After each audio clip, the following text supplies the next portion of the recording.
कहानी लिंडा नाम की एक बूढ़ी औरत के ऊपर आधारित है जिसे अपने ही एक जवान स्टूडेंट से प्यार हो जाता है। इसके बाद वो दोनों मिलकर क्या क्या कारनामे करते हैं ये हम आज की इस कहानी में देखने वाले हैं। आज मैं जिस फिल्म को एक्सप्लेन करने वाला हूँ उसका नाम है द इंग्लिश टीचर और ये फिल्म 2013 में रिलीज हुई थी। मूवी की शुरुआत में हम लिंडा नाम के एक हाई स्कूल टीचर को देखते हैं। लिंडा अपनी लाइफ से बहुत ज्यादा बोर हो चुकी है और वो बस एक पर्टिकुलर रूटीन को ही फॉलो करती है, जैसे कि पूरे दिन बच्चों को पढ़ाना और शाम को घर आकर बुक्स पढ़ना। लिंडा की काफी उम्र हो चुकी है पर अभी तक वो सिंगल है क्योंकि कुछ लोग लिंडा को पसंद नहीं आते और कुछ लोगों को वो पसंद नहीं आती। अब ऐसे ही एक रात लिंडा जब एटीएम से पैसे निकाल रही थी तभी एक लड़का उसकी तरफ भागते हुए आता है। लिंडा को लगता है कि शायद ये कोई चोर है इसलिए वो उसके ऊपर पेपर स्प्रे कर देती है, पर ये लड़का कोई चोर नहीं था बल्कि उसका एक पुराना स्टूडेंट जेसन था जो कि बहुत सालों बाद इस टाउन में आया था और वो लिंडा को देखकर उससे बात करने आया था। तभी लिंडा उससे माफी मांगती है और उसे घर तक लिफ्ट भी देती है। रास्ते में लिंडा उसे बोलती है कि तुम तो बहुत अच्छे राइटर थे तो तुम यहाँ पर क्या कर रहे हो। इस पर जेसन उसे बोलता है कि मेरे डैड मुझे लॉयर बनाना चाहते हैं। तरफ भागते हुए आता है। लिंडा को लगता है कि शायद ये कोई चोर है इसलिए वो उसके ऊपर पेपर स्प्रे कर देती है,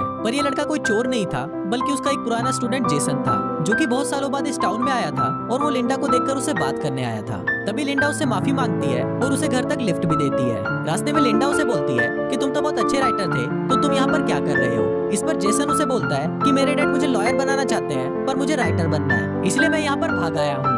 जेसन उसे ये भी बताता है कि मैंने एक प्ले भी लिखा है पर वो कुछ ज्यादा खास नहीं है, पर इस पर लिंडा उसे बोलती है कि ऐसा हो ही नहीं सकता, मुझे पता है कि तुम कितना अच्छा लिखते हो। और ये बोलकर वो जेसन से उसका लिखा हुआ प्ले मांगती है ताकि वो स्कूल में इस प्ले को परफॉर्म करवा सके। अगले दिन लिंडा जब स्कूल में पढ़ा रही होती है तभी जेसन वहाँ पर आता है और अपना लिखा हुआ प्ले उसे देकर वहाँ से चला जाता है। फिर लिंडा जब उस प्ले को पढ़ती है तो उसे वो बहुत ज्यादा पसंद आता है। फिर वो उस प्ले को काल को पढ़ाती है जो कि उसी स्कूल का टीचर होता है। काल को ये प्ले इतना ज्यादा पसंद आता है कि इस बारे में वो लिंडा को बताने के लिए उसके टॉयलेट में घुस जाता है। फिर ये दोनों प्रिंसिपल के पास जाते हैं पर प्रिंसिपल इस प्ले को रिजेक्ट कर देती है क्योंकि इस प्ले के एंड में पेरेंट्स का मर्डर हो जाता है और उनके बच्चे आत्महत्या कर लेते हैं। पर इस पर काल उन्हें बोलता है कि वो उसकी एंडिंग को चेंज कर देगा, तो तब जाकर प्रिंसिपल भी इसके लिए राजी हो जाती है। पर बाद में लिंडा काल को बोलती है कि वो इस प्ले में कोई भी चेंज नहीं करेंगे, ये जैसा लिखा है वैसा ही परफॉर्म होगा, और वो काल को इस बारे में प्रिंसिपल को भी बताने से मना कर देती है। इसके बाद लिंडा जेसन से एक कैफे में मिलती है और उसे बताती है कि तुम्हारा प्ले स्कूल के एनुअल फंक्शन में परफॉर्म किया जाएगा, पर जेसन उसे मना कर देता है क्योंकि उसे लगता है कि उसका प्ले ठीक नहीं है।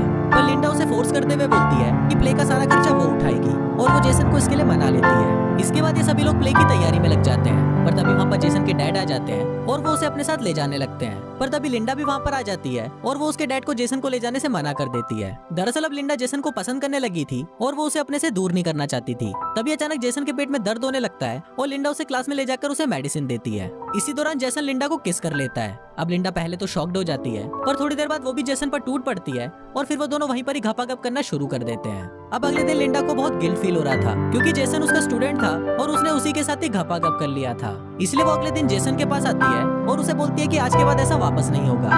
अब ये सुनकर जेसन थोड़ा निराश हो जाता है पर उसे लिंडा की बात माननी पड़ती है। अगले दिन जेसन लिली नाम के एक स्टूडेंट के साथ फ्लर्ट कर रहा होता है, पर तभी लिंडा उन्हें देख लेती है और वो उनसे जेलस फील करने लगती है, इसलिए वो लिली को क्लासरूम में बुलाती है और उसे जेसन से दूर रहने के लिए बोलती है। पर लिली उसकी बात नहीं मानती और अगले ही दिन वो क्लासरूम में जेसन के साथ घपाघप करने लगती है। पर तभी लिंडा भी वहाँ पर आ जाती है और उन्हें ऐसा देखकर उन पर गुस्सा करने लगती है। लिंडा पहले तो उन पे बहुत ज्यादा चिल्लाती है और फिर वो लिली को भी उस प्ले से निकाल देती है। बाद में जेसन लिंडा के पास आता है और उसे बोलता है कि तुम जेलस क्यों फील कर रही हो, पर इस पर लिंडा उसे बोलती है कि तुम अपने प्ले पर ध्यान दो ना कि लिली की गुफा पे। फिर जेसन उसे बोलता है कि इसमें कौन सी बड़ी बात है, हमने भी तो उस दिन क्लास में घपाघप किया था। पर इस पर लिंडा उसे चुप रहने के लिए बोलती है और गुस्सा होकर वहाँ से चली जाती है। पर तभी एक स्टूडेंट उनकी बातें रिकॉर्ड कर लेता है और ये बात जंगल में लगी किसी आग की तरह पूरे स्कूल में फैल जाती है। फिर अगले दिन जब लिंडा स्कूल आती है तो सारे स्टूडेंट्स उसे अजीब तरह से देखने लगते हैं और उस पर हंसने लगते हैं। इसके बाद लिंडा देखती है कि उसके कैबिन के गेट पर उसके लिए गाली लिखी हुई है और ये देखकर लिंडा को लगता है कि शायद लिली ने ये किया है, इसलिए वो प्रिंसिपल के पास जाकर उसकी शिकायत करने लगती है। पर प्रिंसिपल उल्टा उसे ही बोलती है कि हमें पता है कि तुम्हारा और जेसन का अफेयर चल रहा है। पर इस पर लिंडा उसे मना कर देती है और बोलती है कि लिली मेरे बारे में झूठी अफवाह फैला रही है क्योंकि मैंने उसे और जेसन को क्लास में घपाघप करते हुए देख लिया था।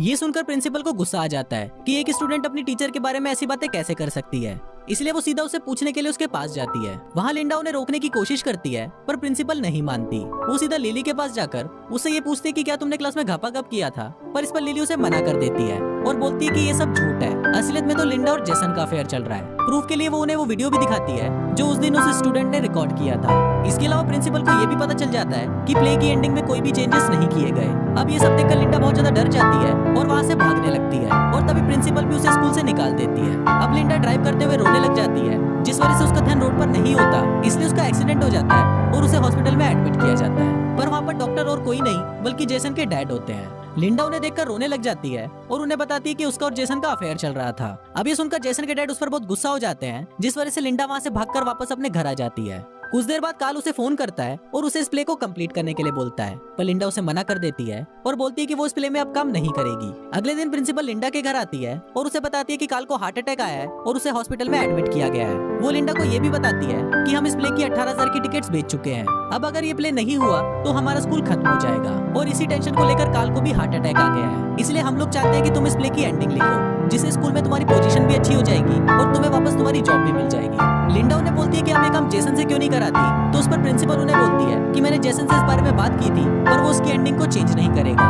अब लिंडा प्रिंसिपल की बात मान जाती है और वो खुद इस प्ले की एंडिंग को लिखती है। अब प्ले वाले दिन सभी उस प्ले को देखने आते हैं और वहाँ पर जेसन और उसके डैड भी होते हैं। फिर जब प्ले खत्म होता है तो सभी लोग इसकी बहुत तारीफ करते हैं। यहाँ जेसन भी ये देखकर समझ जाता है कि उसने जो एंडिंग लिखी थी वो सही नहीं थी। फिर अगले दिन लिंडा एक बुक शॉप में जाती है, जहाँ उसकी मुलाकात जेसन के डैड से होती है। वहाँ जेसन के डैड उससे फ्लर्ट करने लगते हैं और उसे डेट के लिए भी पूछते हैं, जिस पर लिंडा उन्हें हाँ बोल देती है। अब बेटे ने तो लिंडा को पेल ही लिया था, पर अब उसका बाप भी लिंडा को पेलने वाला था, और कुछ इसी तरह से ये फिल्म यहीं खत्म हो जाती है।